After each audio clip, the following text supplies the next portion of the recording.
Voltando aqui, eu queria chamar para a nossa conversa, voltar a Isabela Calil e também ter conosco a nossa colega Andresa Matais. Né? Boa tarde, Andresa, tudo bem? Boa tarde, Sakamoto. Boa tarde, Isabela, e para quem está acompanhando a gente.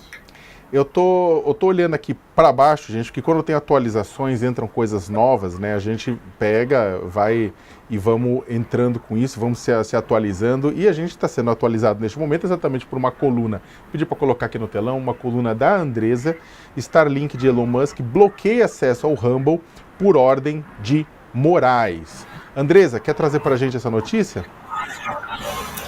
Que tinha uma expectativa muito grande ali na Anatel e até no gabinete do ministro, né? Não sei se expectativa é a palavra mais correta aqui, de que a Starlink não cumpriria essa decisão, né? Porque essa decisão atinge, né, a plataforma Rumble, que é uma plataforma muito utilizada pelos conservadores, e que lá atrás, né, no ano passado, no final do ano passado, a Starlink também não cumpriu momentaneamente uma ordem do Moraes para bloquear o acesso ao X no Brasil.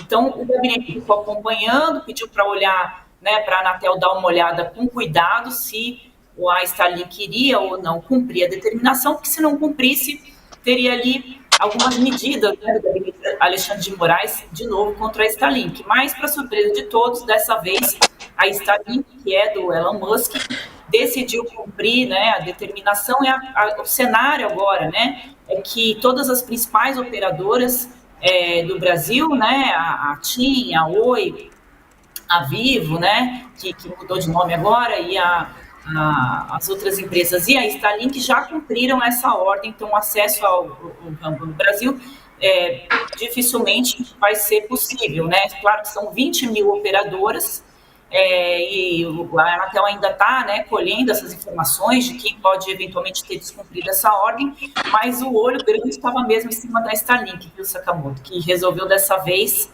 não criar problemas ali com o Supremo Tribunal Federal. Chamou muita atenção essa ordem do ministro, né, que diz que a Rumble não tem representantes no Brasil, o que é uma exigência das leis brasileiras, por isso que uma determinação dele para o bloqueio do acesso a essa plataforma de vídeo, que é muito parecido com o YouTube, né, mas passou a ser muito usado aí pelos conservadores, pela extrema-direita nos Estados Unidos depois da invasão ao Capitólio. Existe uma controvérsia com relação a isso, porque a plataforma, junto com uma empresa do presidente americano, o Donald Trump, entraram com uma ação contra o ministro de Moraes, lá nos Estados Unidos, acusando o ministro de censura, né, a essas vozes aí da direita. Então, para e passo a isso, o ministro toma essa decisão no Brasil. Então, existe um questionamento e uma tensão no ar com relação se o Moraes, na verdade, reagiu, né, porque deveria reagir, porque a empresa não tem representação no Brasil, ou porque ele estava reagindo contra uma ação nos Estados Unidos que vai julgar, né, se o ministro brasileiro está interferindo, né, nas regras lá americanas ao tomar esse tipo de decisão contra empresas, né, norte-americanas. Isabela, como é que você vê essa decisão? Já havia, como a gente tá com a Andresa estava contando, já há todo um bafafá, né, em torno do Rumble, das empresas do Trump, com relação a Alexandre de Moraes, processo contra ele lá fora, acusação de estar batendo na liberdade de expressão, mas também toda uma discussão, juristas brasileiros falam, bem, tem a lei americana e tem a lei brasileira. No Brasil vale a lei brasileira, lá fora vale a lei americana. Né? Não dá para impor uma visão de lá para cá. Né? Só que o que não é necessariamente o que muitas empresas vão fazer. E aí, como é que você avalia todo esse furdúncio? O legal da matéria da Andresa, que a Andresa colocou, que a Starlink já cumpriu, e aí fazendo até um comentário sobre isso, né, Andresa? Gato escaldado tem medo de água fria, né?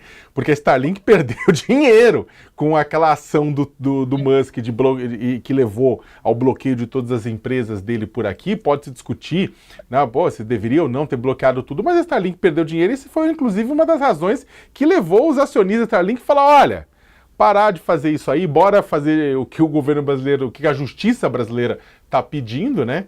E aí acabou voltando. E a Starlink, agora, como a Andresa colocou, nem pensou duas vezes. Opa, beleza, ordem judicial cumprida. Mas, Isabela, como é que fica essa questão do ponto de vista das relações internacionais? Como é que fica isso do ponto de vista dos Estados Unidos com o Brasil?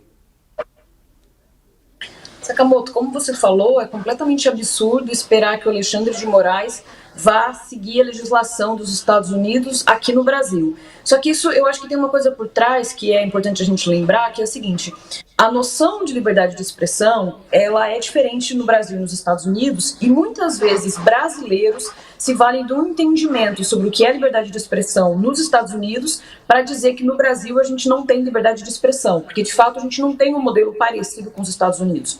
Só para dar um exemplo, no Brasil tem uma série de questões, por exemplo, apologia ao fascismo é crime, se tem limites de fato à liberdade de expressão quando ela é cometimento de crimes, ou enfim, tem de fato um pouco mais de limites, assim como tem a Alemanha. E nos Estados Unidos você tem, por exemplo, marcha da Ku Klux Klan, você pode ter reunião de partidos, de grupos fascistas, então você tem de fato aí uma diferença. Só que o que acontece? O que acabou acontecendo é que o Rumble e a empresa do Trump trucaram, e o Alexandre de Moraes, enfim, respondeu dizendo o seguinte: bom, então vocês estão querendo que eu responda a lei nos Estados Unidos, então vamos fazer o seguinte: no Brasil a lei é essa, então agora vocês precisam, o Rumble precisa cumprir a lei, e é basicamente o mesmo problema, a mesma questão com o X, que é a necessidade de ter representação no Brasil para responder judicialmente. Enfim, você precisa ter um grupo de advogados, nem que sejam apenas os advogados, não precisa ter uma sede que responda juridicamente pela empresa. E aí o que acontece? Me chama muita atenção, eu não sabia dessa última atualização, mas me chama muita atenção a Starlink responder tão prontamente, né? Eu acho que já ficou claro com a suspensão temporária do X que a justiça brasileira de fato faz cumprir a legislação e que não vai ter muita abertura para outros tipos de entendimento. Ainda que o Rumble no Brasil não seja tão popular como é nos Estados Unidos, mas existe hoje um conceito que é chamado de alt-tech, que seria uma ideia, né, de ter uma direita, né, que vai se valer de plataformas específicas, isso principalmente pós-invasão do Capitólio, em que ele supostamente tem uma liberdade de expressão irrestrita, até de cometimento de crimes, e isso vai, sim, de uma certa maneira dividindo a esfera do digital entre aqueles grupos que são grupos ou conservadores ou de extrema direita versus outras plataformas que vão, enfim, que ainda tem algum tipo de regulação, algum tipo de moderação de conteúdo. Oi, fala, Andresa, pode falar. Eu queria, se a senhora puder comentar especificamente dessa questão, né, de que essa empresa, né, tanto o Rumble quanto a empresa do presidente americano estão processando, né, o Alexandre de Moraes, e nesse momento o Alexandre de Moraes dá uma decisão com relação a essas empresas. Eu compreendo que ele está seguindo aqui as leis brasileiras, mas tem esse ponto específico que está bastante questionável de por que, neste momento, eles ter tomado essa medida. Não me parece ser coincidência, né? Não me parece ser coincidência, aliás, a gente não tem nenhuma coincidência nesse quadro, né? Porque no momento em que você tem toda a possibilidade de ter um julgamento no STF em relação à tentativa de golpe de Estado no Brasil, aí você tem, por outro lado, o Elon Musk agora não retweetando, né, mas republicando na sua plataforma, no X, um chamamento para uma manifestação bolsonarista. Então isso é uma resposta, né? E aí depois toda essa questão jurídica, que enfim, ainda que não seja diretamente o Trump, né, é uma das empresas do Trump, mas enfim, ainda que não seja o Trump diretamente, também está relacionado com esse mesmo universo do qual o Trump faz parte. Então eu não acho que exista uma espécie de coincidência nesse caso. Mas também, por outro lado, não dá para dizer que necessariamente seja uma retaliação injusta, porque se a plataforma não cumpre a legislação brasileira, ela pode sim, a qualquer momento, ser notificada e ter que responder por isso. A questão é que essa plataforma especificamente, ela passava um pouco desapercebido, eu acho que no Brasil, porque é um nicho muito específico, não é um número tão grande de pessoas que usam ainda, pelo menos pode crescer, claro, mas ainda não. Então, ela não me parece ser uma coincidência. Eu acho que uma questão a própria empresa puxou um fio de novelo que acabou resultando em chamar atenção e fazer um red flag, e aí o Alexandre de Moraes, enfim, tornou visível um problema que estava lá e que talvez não fosse, que passasse desapercebido pela justiça brasileira.